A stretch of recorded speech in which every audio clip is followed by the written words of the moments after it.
NFS, short for Network File Services, is a way to share out files over a network. Red Hat Enterprise Linux 6 supports NFS versions 2, 3, and 4, with NFS version 4 being the default. You can mount a remote NFS share on your system as if it was a local disk and access files and folders from it. If you know the IP or host name of the NFS server, you can use the show mount command to see what shares are available on it.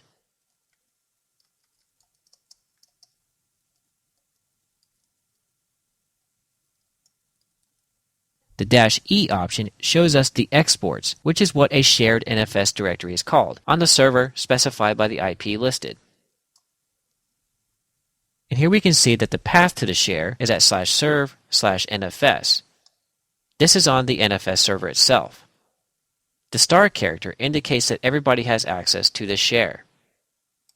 Once we have located the share that we are supposed to have access to, we can mount it to a local directory with the mount command. Let's first create a location to mount the NFS share to.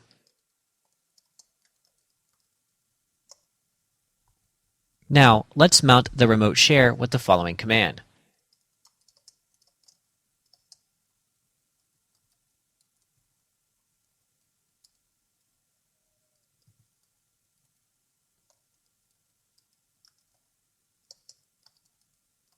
We run the mount command, telling it that the file system type we are accessing is NFS. Then we put in either the IP or the hostname of the NFS server, then a colon, followed by the share path that we found in the output of our show mount command.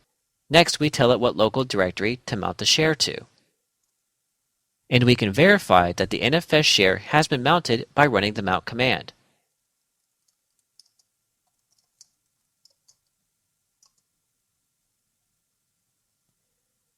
Now we should be able to access the share, and if the permissions are properly set on it, we can also create and delete files on it.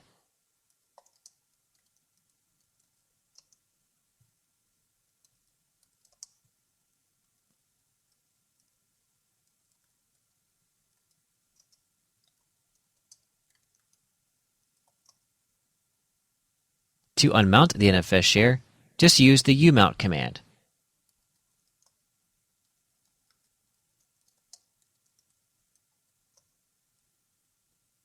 We can also set up an NFS share to be mounted when the system boots. Here is how we set that up.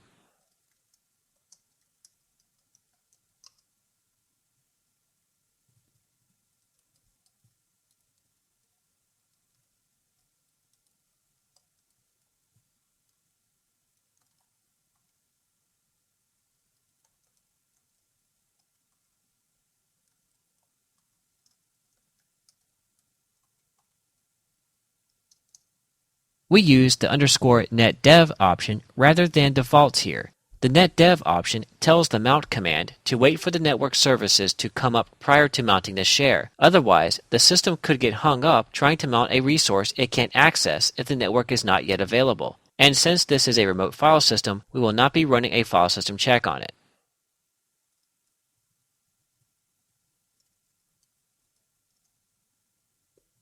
Now, when the system reboots, the NFS share will automatically get mounted. In a later video, we will see another way of automatically mounting an NFS share.